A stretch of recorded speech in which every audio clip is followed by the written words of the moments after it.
네, 오늘 신규 확진자 수 코로나19 91명이 늘었습니다. 누적 확진자 수는 9,332명이 됐습니다. 최근 신규 확진 환자가 줄었던 대구에서는 또다시 50명이 넘는 집단 감염 사례가 발생해서 보건당국이 긴장하고 있습니다.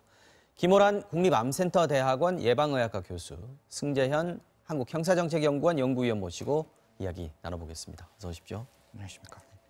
자, 일단 먼저 오늘도 확진자 현황부터 좀 살펴주십시오. 네, 오늘 신규 확진자는 말씀 주신 바와 같이 91명이 늘었습니다. 91명이 늘어서 총 확진자 수는 9,332명이 되었고요. 네.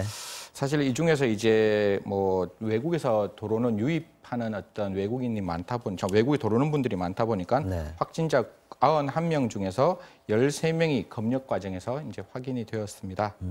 그다음에 이제 기본적으로 우리나라 전체적인 이제 사망자 수에 대해서 좀 말씀을 드리겠는데요. 먼저 사망자의 고인의 명복을 빌고 가족의 유가족의 위로의 말씀을 드리겠습니다. 기본적으로 지금까지 139명이 사망하셨고 같은 시각보다 8명이 늘어서 치명률은 1.49%, 약 한 5%, 1.5% 정도 조금 올라갔습니다. 또 다행히 좋은 소식은 완치 격리 해제된 확진자 수가 384명으로서 총 4,528명, 28명이 돼서 완치율은 약 48%에 이르고 있습니다. 네, 완치자 수가 신규 확진자 수보다 많아진 건 한 2주 정도 된 것 같습니다. 이거 골든크로스라고 얘기를 하던데요. 그저께 태어난 환자 중에서 97세 환자가 있었습니다. 이분 소감을 아드님이 전해주셨는데 얘기를 들어보면 역시 환자 본인의 적극적인 의지 이런 부분들이 중요하더군요. 예, 그렇습니다. 이제 97세이시긴 하지만 정신도 온전하시고 특별한 기저질환도 없었던 게 중요한 것 같습니다. 얘기를 들어보면요, 행복한 삶에 대한 어떤 의지 여기에 대해서 좀 강조를 하셨더라고요.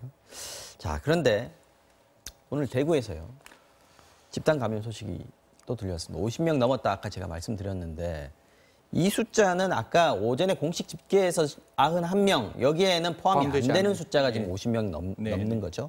사실 이제 정확하게는 이제 52명이 늘었는데요.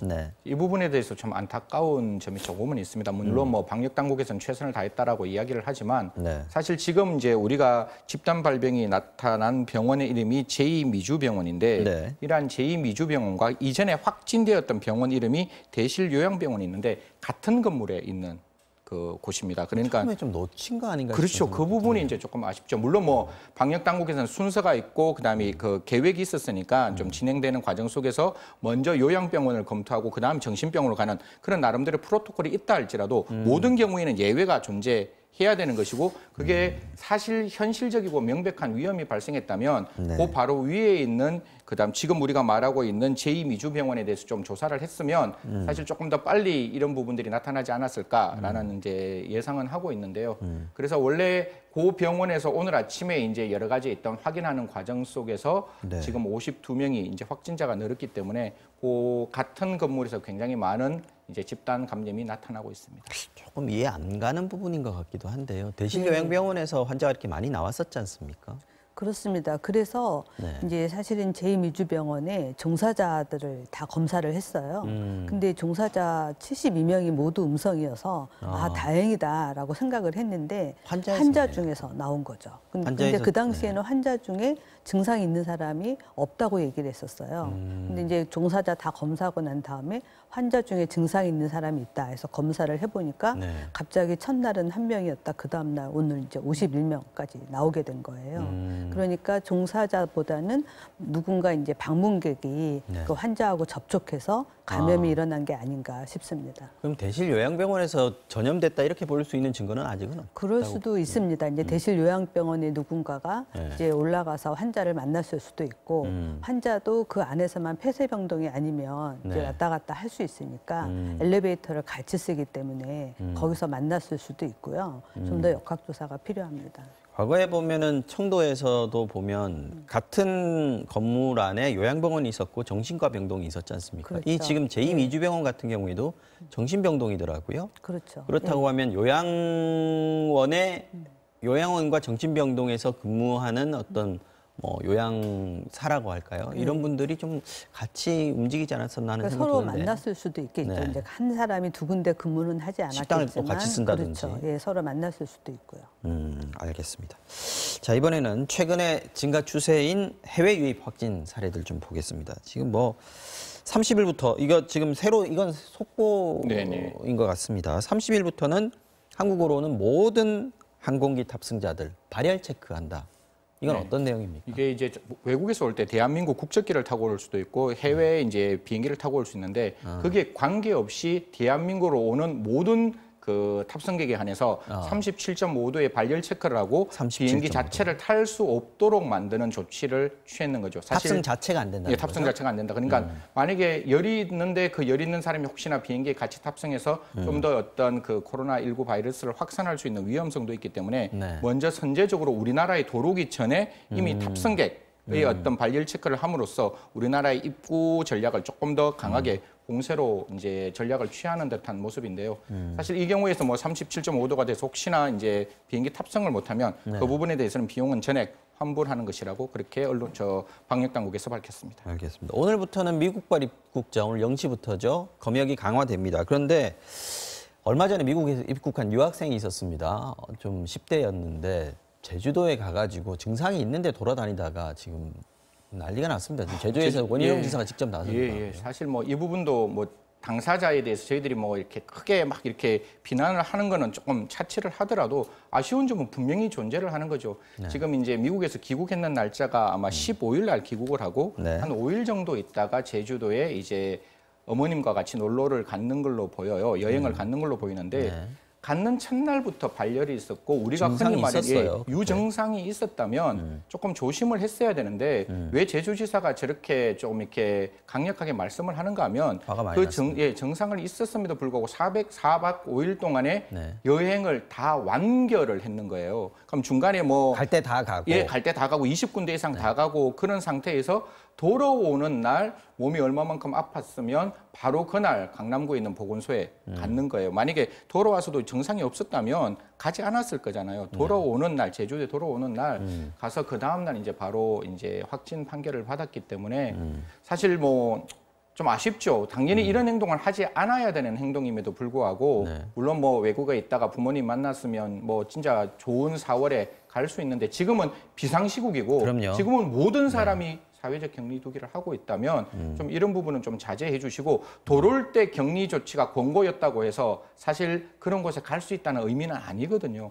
지금 대한민국의 모든 국민들은 능동적인 자가 격리를 통해서 성숙한 시민의식을 보여주고 있는데 지금 이 사건을 떠나서 다음부터는 절대로 이런 일이 벌어지지 않았으면 하는 마음입니다. 이 유학생 같은 경우에는 증상이 제주도에 가서부터 좀 있었기 때문에 제주도 안에서도 병원도 가고 약국도 가고 했더라고요. 근데 약국이나 병원에서 선별진료소 가라는 얘기를 안 했다 이 얘기도 좀 나오고 있는데. 예, 그것도 좀 아쉬운 부분인데요. 사실 DUR 시스템하고 우리가 네. ITS 시스템이라고 해서 해외 이제 방문 이력이 다 뜹니다. 약국이나 병원에 다 그렇죠. 뜹니까? 그렇기 네. 때문에 아마 이제 이 학생이 미국에서 최근에 입국한 학생이라는 걸 알았을 텐데 네. 이제 그걸 보고도 좀 이렇게 권고를 안 했다는 거는 좀 아쉬운 부분이죠. 알겠습니다. 지금 제주도에서는 손해배상 소송 내겠다라고 지금 얘기를 하는데 막 돌아다니면서 실제로 피해가 발생한 거잖아요. 식당 같은 경우, 시설 같은 경우 지금 폐쇄가 된 거죠. 네네네. 실제 손해가 있었군요. 예, 사실 뭐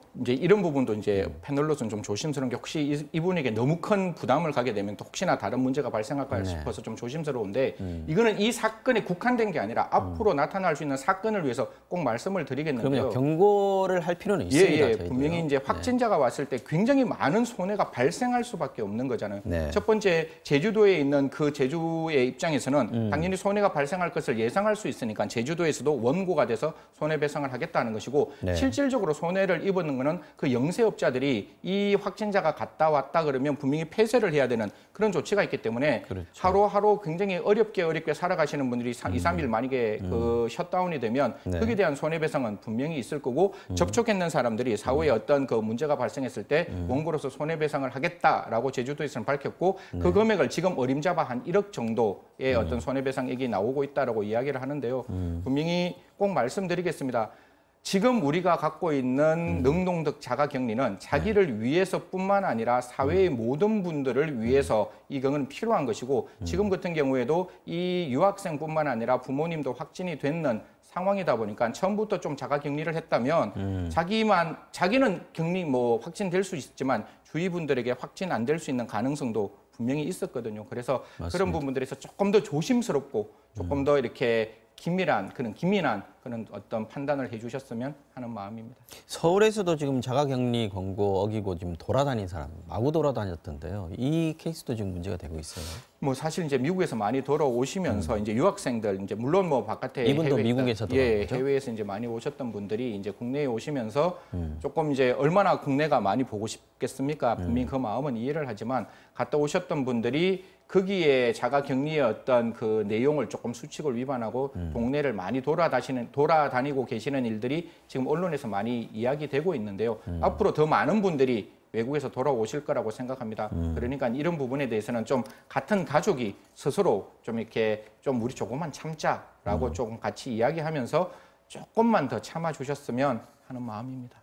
지금 오늘 전까지는 자가격리가 권고였던 건가요? 이제부터는 강제 조치가 되는 건가요? 그렇습니다. 그때까지만 해도 권고였고요. 네. 지금 이제 오늘부터는 이제 유럽에서 오는 사람이랑 똑같이 미국에서 오는 사람에 대해서도 네. 이제 증상이 없는 사람이라 하더라도 14일간 자가격리가 조치가 시행되는 겁니다. 지금 미국에서 오시고 또 유럽에서 오신 분들 같은 경우에 국내 분위기를 잘 모르는 거 아닌가 싶은 생각도 들고요. 근데 사실 그 부분은 제가 조금 오시는 분들에게 조금 더 강력하게 말씀을 드리기 위해서 사실 대한민국은 옛날에 60년대의 대한민국 아니잖아요. 인터넷이면 그날 저녁에 대한민국에 있던 모든 사실이 스스로 확인될 수 있고 지금 얼마나 SNS가 많이 발전되어 있습니까? 많이 발달되어 있습니까? 그렇기 때문에 외국에 오시는 분이 분명히 대한민국의 사정을 알고 계실 거고 그 나라가 위험해서 대한민국으로 오셨잖아요. 그럼 대한민국의 그 위험한 걸 피해서 오셨다면 대한민국의 위험을 전달하는 것은 조금 자제해야 될 필요가 있기 때문에 스스로 양보하고 스스로 좀 자제했으면 좋겠습니다. 또 하나요. 지금 중증 환자들 위주로 치료를 우선적으로 하고 있었고 경증 환자들 같은 경우에는 특히 대구 경북 쪽에 있는 분들은 각 지역에 있는 생활치료시설로 옮겨져 있는 그 안에는 무조건 격리가 되어 있는 상황인데 여기서 또 나와가지고 문제가 된 케이스가 있습니다. 충북에서 일어났는데. 예, 이 부분도 참 되게 안타까운 일인데요. 한 두 가지 정도의 문제점을 먼저 지적해 드리도록 하겠습니다. 분명히 확진자가 있었던 건물이라면 그 건물에서 확진자가 나가는 것을 방지하는 의무는 보건당국에 분명히 있고 그 건물의 시설의 책임자에게 분명히 있는데 지금 같은 경우에는 현관문을 지나 정문을 거쳐서 나왔다 이렇게 나오고 있거든요. 담을 타넘었거나 굴을 팠는 게 아니라 나와 있는 현재에 있는 그 내용을 갖고 나왔다면 분명히 거기 계시는 분들이 그걸 체크를 했어야 되는 부분이 있는데 그 부분에 대해서 분명히 조금 더 엄혹하게 관리를 해주시길 좀 부탁드리고 두 번째는 이분의 행동에 대해서는 분명히 좀 지적을 해드리고 싶습니다. 확진자라는 건 스스로 고의가 있고 자기가 확진자라는 걸 알았다면 알고 있는 상황이죠. 정말 답답하면 동네 한 바퀴 산보하는 것 정도로 마스크를 쓰고 갔다 왔으면 괜찮은데 동네에 있는 주민들과 접촉을 했고 거기서 커피를 마셨고 커피를 마셨는데 지금 이제 언론에서는 남아있던 일정 부분의 커피를 그 동네 주민이 마셨다. 라는 내용까지 나오면 만약에 커피를 마신다면 말렸어야 되는 것이고 동네 주민이 왔으면 피했어야 되는데 그걸 적극적으로 행동을 했다는 점에 대해서는 분명히 비난의 가능성이 있다라고 보고 이 부분에 대해서는 아마 감염병 예방법에 따라서 자가격리 위반으로 분명히 형법상 벌금형을 받을 수 있을 것이라고 300만 원인데요. 받을 수 있을 것이라고 생각합니다. 말씀하신 것대로 동네 주민이라고 말씀하셨는데 그 동네 펜션 부부였던 것 같아요. 펜션 주인 부부였던 것 같은데 이제 예약하러 온 손님인 줄 알고 커피를 대접했는데 조금만 마시고 가서 남은 거 한 분이 드셨다는 거예요. 이런 경우에는 상당히 위험이 높다라고 봐요. 감염 위험도 있습니다. 예, 그리고 이제 이분은 접촉자로 자가격리 하시는 분이 아니라 확진자로 생활치료센터에 있는 분이잖아요. 그렇죠. 그러니까 이제 치료시설에서 나간다는 거는 말하자면 병원에서 나가는 거랑 같은 거거든요. 그래서 분명히 생활치료센터 안에서 혼자 지금 있으니까 심리적으로 굉장히 위축되고 어려웠을 겁니다. 또 이 환자가 여러 번 심리 상담도 받았다고 해요. 조금 불안해한 상태였군요. 예, 그렇습니다. 그래서 좀 더 관심을 가지고 좀 관리가 되었으면 참 아쉬운 부분입니다. 그렇다면 지금 경증 환자 관리 또 중증 환자도 마찬가지겠습니다만은 심리 치료도 좀 적극적으로 병행해야 하는 거 아닌가? 예. 앞으로 좀 신경정신과 선생님들의 어떤 도움 같은 게 많이 필요할 것 같습니다. 예, 그렇습니다. 시간이 이제 갈수록. 사실 심리 지원단도 있고 하지만 이분도 이제 몇 번 심리 치료를 받았는데 아마 그 안에서 이제 굉장히 답답하셨던 것 같아요. 네. 근데 이제 그럴 때 아까 선생님 말씀하신 대로 나가서 그 주변을 한 바퀴 돌고 들어왔다. 거기까지는 괜찮은데 이제 주민을 만난다거나 이러면 안 되는 거잖아요. 이제 그런 부분에 대해서 심리 상담도 하면서 이제 어떤 교육도 좀 하고 이렇게 네. 해야 되지 않을까 한 싶습니다. 말씀만 더 드리면 사실 그 지역에서 그 경증 환자들이 왔을 때 주민들이 그걸 이해하고 양해를 해준 부분이잖아요. 그 이유는 그분들이 바깥에 그 지역의 그 코로나19를 확산시키지 잘 지켜줄 것이다 지키지나 라고 그 신뢰를 생각했겠죠. 가지고 있기 네. 때문에 계시는 분들도 좀 신뢰를 지켜주셨으면 그 지역에서 그렇게 치료받도록 만들어주신 그 도민들 아니면 그 시민들, 그 국민들에 대해서도 그것이 하나의 예의지 않을까 생각을 합니다. 맞습니다. 이런 사례들이 조금 더 일어나게 된다면 생활치료시설이 있는 마을에 주민들이 꺼려하는 상황이 생기게 되고 이렇게 되면 일이 더 커지는 맞습니다. 문제가 그렇습니다. 있기 때문에 여러 사람들에게 피해가 가는 것 같습니다. 자, 지금 정은경 중앙방역대책본부장이 단상위에 올라왔습니다. 오늘 정례 브리핑 들어보겠습니다.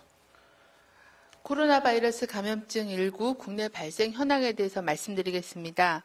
3월 27일 현재 총 누적 확진자 수는 9,332명이며 이 중에 해외 유입 환자는 309명으로 외국인은 31명이었습니다. 이 중 4,528명이 격리 해제가 되었습니다. 어제 신규로 확인된 확진자는 91명이었고 신규로 격리 해제가 되신 분은 384명 증가하여 전체적으로 격리 중인 환자는 계속 감소하고 있는 추세입니다. 네, 그렇고요. 그 다음에 역학조사를 시행한 결과 전국적으로 81.8%는 집단 발생과의 연관성이 확인되었고 14.9%는 조사 또는 분류가 진행 중인 그런 사례입니다. 전체적으로 감염 경로에 대해서 말씀을 드리면 해외에서 유입된 사례가 309명으로 전체 환자의 3.3%였습니다. 신천지 관련한 사례가 7,635건, 전체 그 집단 발병 사례가 7,635건이었고, 이 중에서 신천지 관련된 집단 발병이 5,079명으로서 54.5%였습니다. 그 밖에 병원이나 요양병원 등과 관련된 집단 발병이 15.6%, 그리고 확진자하고의 접촉자에서 발생한 경우가 11.3%, 그리고 조사가 진행 중인 게 14.9%입니다. 시도별 발생 현황을 말씀드리면 서울은 어제 신규 환자가 12명이었습니다. 대부분 해외 유입 사례나 확진자 접촉자가 많았습니다. 대구 지역은 34명으로 환자가 많았으며 대부분은 요양병원이나 다른 집단 발병하고 연관된 사례가 대부분이었습니다. 그 다음으로 경기도가 11명으로 많았으며 해외 유입 사례가 많았고 집단 발병과 관련해서는 부천 생명수 교회 관련돼서 접촉자 중에 확진이 증가한 사례가 있었습니다. 그 밖에 경북도 9명 정도가 증가를 하였고 요양병원 관련된 그런 발생 보고들이 상당수 있는 상황입니다. 어제 검역 단계에서 확인된 환자는 13명이었습니다. 집단 발병과 관련해서는 서울시 구로구 소재 콜센터와 관련해서 3명이 격리 해제 전에 시행한 검사에서 확진이 되어 자가격리 중인 접촉자 3명입니다. 3월 8일부터 현재까지 총 163명의 확진자가 확인되었습니다. 확진된 3명은 모두 부천시 소재 생명수 교회에 관련된 접촉자였습니다. 대구에서는 달성군 소재 의료기관 제2미주병원에서 3월 26일 입원 환자 1명이 확진되어 직원 및 환자 355명에 대한 검사를 실시한 결과 61명이 추가로 확진되어 현재까지 총 62명의 확진자가 확인되었습니다. 이 중 환자는 60명, 간병인이 1명이었습니다. 해당 의료기관은 확진자가 다수 발생한 대구의 대실요양병원과 같은 건물에 위치하여 지난 3월 21일 전 직원을 대상으로 코로나19 검사를 실시하였을 때는 음성으로 확인되었으며 이후 3월 24일 날 입원 환자 중에 한 명이 확진되어 이런 접촉자와 감염 경로에 대한 조사가 진행 중에 추가로 확진 환자가 확인되었고 해당 건물 전체 이용자에 대해서는 검사가 시행 중에 있습니다. 최근 해외 유입 환자의 비율이 높아지고 있습니다. 해외 유입으로 인한 전파 차단을 위해서는 입국 단계에서의 철저한 검역과 지역사회에서의 자가격리를 철저히 관리하는 것이 중요합니다. 어제 신규 확진자 91명 중 해외 유입 사례가 19명, 총 20.9%였습니다. 해외 유입 사례 19건은 유럽 지역이 11명, 미국이 7명, 중국 외 아시아가 1명, 그리고 내국인이 모두 19명이었습니다. 검역 단계에서 확인된 사례가 13명, 지역사회 유입 후에 확인된 사례가 6명이었습니다. 정부는 3월 22일부터 유럽발 입국자에 대해서는 자가격리와 전수 진단검사를 실시하고 있습니다. 금일 0시부터는 미국발 입국자에 대해서도 자가격리 조치와 유증상자에 대한 검사를 실시할 계획입니다. 미국발 입국자 중 유증상자는 내외국인 관계없이 공항 검역소 시설에서 대기하면서 진단검사를 실시하게 됩니다. 검사 결과가 양성으로 확인된 경우에는 병원 또는 생활치료센터로 이송하여 치료받게 되고 음성으로 확인된 경우는 14일간 자가격리로 관리하게 됩니다. 입국 시 증상이 없는 내국인 및 장기체류 외국인은 14일간 자가격리에 들어가며 증상 발생 시 코로나19 진단검사를 실시하게 됩니다. 앞으로 미국의 코로나19 확산 상황과 미국발 국내 입국자 중에 확진자의 추이를 모니터링하면서 필요한 경우 진단검사의 범위를 확대할 계획입니다. 단기 방문 외국인에 대해서는 임시검사시설에서 진단검사를 실시하여 음성일 경우는 자가관리 앱과 강화된 능동감시로 관리하겠습니다. 해외 입국자 중 자가격리 대상자는 자가격리자의 안전보호 앱, 행안부가 관리하고 있는 안전보호 앱을 입국 단계에서부터 의무적으로 설치하여 발열등 의심 증상을 매일매일 확인하고 또 위치 정보를 확인해서 생활수칙 준수 여부를 점검하는 등 관리를 강화합니다. 중앙방역대책본부는 해외 입국자에게 다음과 같은 주의사항을 준수해 주실 것을 당부드립니다. 유럽, 미국 지역 입국자는 공항에서의 검역 당국의 검역 조치에 협조를 해주시길 바라고 공항 도착 후에 바로 집으로 귀가하여 주시고 귀가 시에는 대중교통 이용을 최대한 자제하고 자차를 이용하며 이동 중에는 마스크 착용을 해주시길 당부드립니다. 오늘 중대본 발표처럼 3월 28일부터는 자차 이용이 어려운 입국자를 위해 전용 공항 리무진 버스와 KTX 전용칸 등 교통 지원을 실시할 예정입니다. 자가격리를 하는 중에는 가족 간 전파가 일어날 수 있기 때문에 개인 물품을 별도로 사용하고 가족 또는 동거인과의 접촉을 최대한 피하는 등 자가격리 지침을 준수해 주시기를 당부드립니다. 증상이 없거나 경미한 상황에서도 전파력이 있어서 전염을 시켜줄 수 있기 때문에 최대한 자가격리 기간 동안에 준수사항을 지켜주시기를 다시 한번 당부드립니다.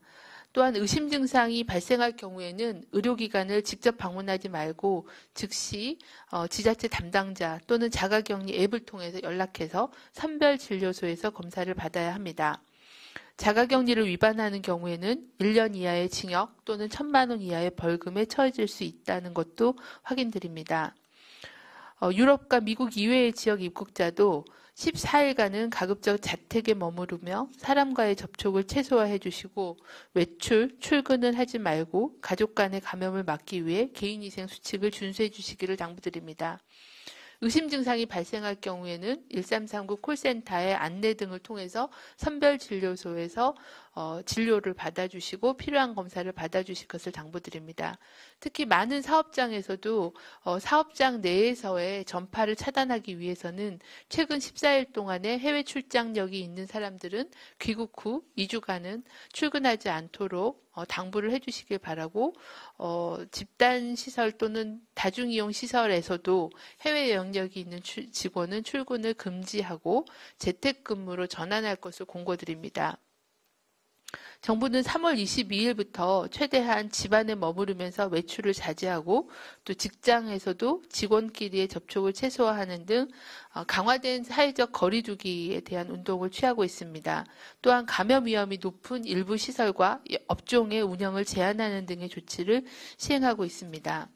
국민들께서 사회적 거리두기에 적극 동참해 주신 덕분에 지역사회 감염의 전파 규모가 급격하게 증가하고 있지는 않은 상황이지만 사회적 거리두기를 완화하거나 느슨하게 했을 경우에는 집단 발병의 위험이 여전히 상존합니다.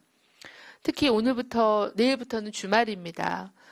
주말을 맞이하여 실내에서 밀폐된 장소에서 밀접한 접촉이 일어날 수 있는 종교 행사 또는 실내 체육시설에서의 운동 등 실내에 밀접한 접촉이 일어날 수 있는 활동은 최대한 당부해 주실 것을 다시 한번 거듭 당부를 드립니다. 중앙방역대책본부는 코로나19의 장기화와 사회적 거리두기가 강화될수록 많은 국민들께서 불안과 우울감을 느끼고 있다는 점도 잘 알고 있습니다. 특히 경제적인 피해가 큰 자영업자 그리고 개학 연기로 부담이 가중된 학생과 학부모들의 심리적 위축이 상대적으로 크다고 보고 있습니다. 이에 대한 따뜻한 배려와 관심이 필요한 상황입니다.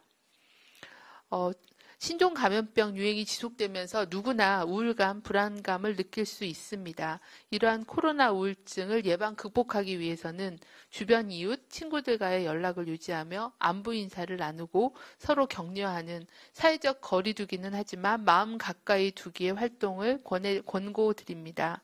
또한 전문가의 도움이 필요할 경우에는 국가 트라우마 센터, 정신건강복지센터 또는 1339 콜센터 등을 통해서 전문적인 심리 상담을 제공하고 있으니 이용하실 수 있습니다.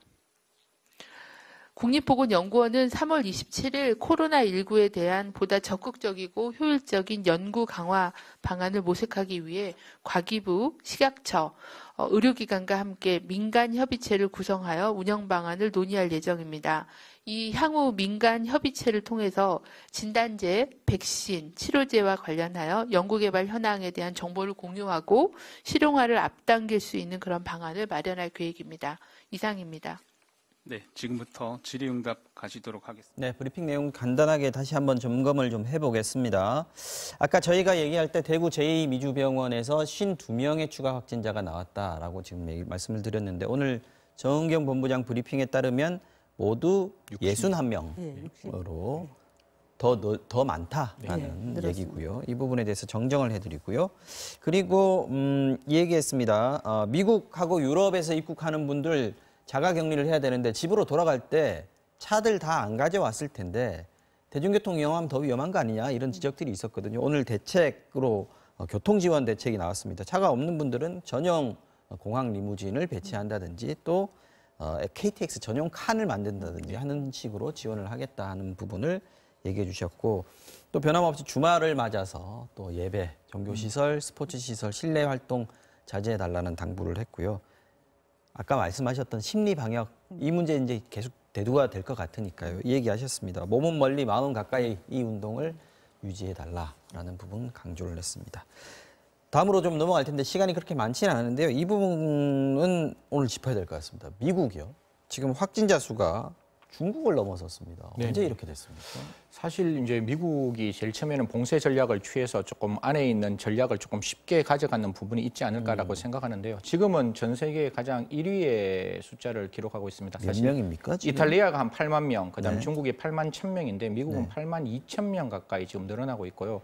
사실 뭐 다들 아시겠지만 미국에 있는 의료 시스템이라든가 미국에서 진짜 사실 병원에 갈 수 없어서 그냥 집단 감염이 일어날 수 있는 여러 계층들이 지금 존재를 하고 있기 때문에 아마 이 수는 조금 더 급격하게 늘어나지 않을까라는 조심스러운 추측을 하게 되어 있고요. 그래서 아마 이 중에서 가장 대표적인 주가 뉴욕주인데요. 예, 뉴욕주에서 가장 많은 이제 인원수가 나오고 있습니다. 사실 뉴욕이라는 게 전 세계에서 가장 밀접한 뉴욕시티가 있기 때문에 거기서 조금 어떻게 사회적 거리를 두기를 하고 사실 미국 사람들은 마스크를 좀 써야 되는데 그 마스크 쓰지 않는 약간 그런 어떤 나름대로의 문화가 있는 게 있어서 그렇게 됐는데요.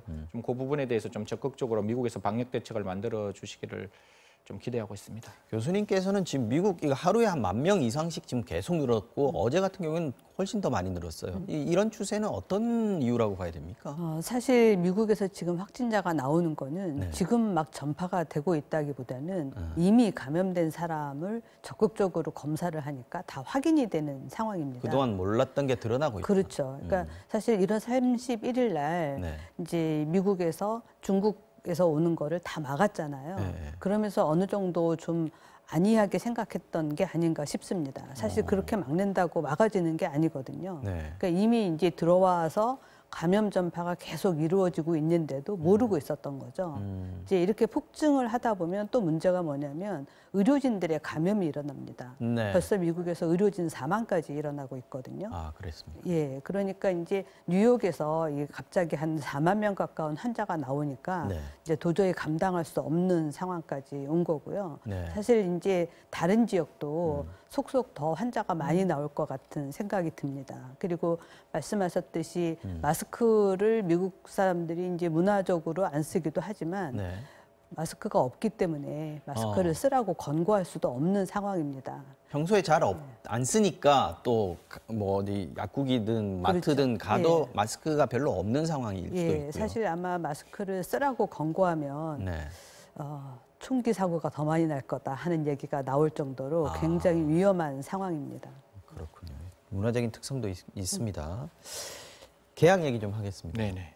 지금 원래는 4월 6일입니다. 계약 날짜가요. 네네. 이게 지금 일단 잠정적으로 정해놓은 거고 상황에 따라서 바뀔 수 있다라고 얘기를 했는데 실제 바뀔 가능성이 좀 더 연기될 가능성이 있어 보입니다. 다음 주 초에 또 교육부가 또 한 번 더 발표를 한다고 하는데. 네, 뭐 30일, 31일쯤에 이제 앞으로 어떻게 계약을 할 것인가에 대한 발표를 이제 하겠다라고 하는데요. 네. 사실 교육부에서는 좀 저도 아이를 키우고 있는 입장에서 좀 더 빨리빨리 좀 해줬으면 하는 마음입니다. 아이들은 굉장히 불안한 상태에 있고 그 아이들을 케어하고 있는 부모님들도 조금 이렇게 이제 좌충우돌하는 그런 어떤 모습인데요. 지금 이제 사실 이제 대한민국에서 4월 6일 날 계약을 할 때 과연 계약을 오프라인으로 할 것이냐, 계약은 한데 온라인으로 할 것이냐에 대한 논의가 좀 있는 것 같습니다. 오늘 교육부에서 나와 있는 온라인 수업에 대한 내용을 조금 더 말씀드리면 온라인 수업을 한 3가지 정도로 나누어서 한다고 합니다. 첫 번째는 쌍방향 이제 그 수업, 실시간으로 쌍방향으로 이제 할 수 있는 수업. 두 번째는 콘텐츠 활용 수업. 그다음에 세 번째는 과제 수행 중심 수업으로 진행하는데요. 이 중에서 가장 대표적이고 가장 권장하는 것은 쌍방향 소통 수업이다 이렇게 말을 하는데 쌍방향으로 하는 게 뭐 지금은 이제 아이들도 많이 하고 있는데 특정 업체라서 제가 말씀드리긴 좀 죄송스럽지만 줌이라는 걸 저희도 그걸로 통해서 이제 화상회의를 하고 있는데요. 그걸 하게 되면 다대다로 실시간으로 이야기를 하게 되고 실시간 얼굴을 다 볼 수 있기 때문에 그런 걸 통해서 교수가 직접 학생들에게 이야기하고 학생들로부터 피드백을 받는 그런 어떤 수업 형태를 이제 기본적으로 하게 된다. 그다음 두 번째는 뭐 콘텐츠 수업인데 그건 강의형 수업도 될 수 있고 그다음에 과제 수행 수업은 자기 주도형 과제 수업을 해서 그에 대한 피드백을 주겠다. 이런 내용들을 밝히고 있습니다. 그래서 앞으로 교육부가 과연 4월 6일 날 그대로 오프라인으로 갈지 아니면 이런 형태의 온라인 수업으로 갈지는 이제 30일, 31일 중에 교육부에서 발표할 것이라고 생각됩니다. 온라인 수업도 역시 문제점이나 걱정되는 부분들이 좀 있어서 예를 들어서 뭐 청각장애인이라든지 또 자녀가 많은 집에는 컴퓨터 그럼 몇 대가 있어야 되느냐 이런 문제들도 생기고 여러 가지 넘어야 될 문제들이 많은데 어쨌든 다음 주 초 교육부의 발표를 한번 들어보도록 하겠습니다. 오늘 여기까지 하죠. 김호란 국립암센터대학원 예방의학과 교수님 그리고 승재현 한국형사정책연구원 연구위원과 함께 했습니다. 고맙습니다. 감사합니다.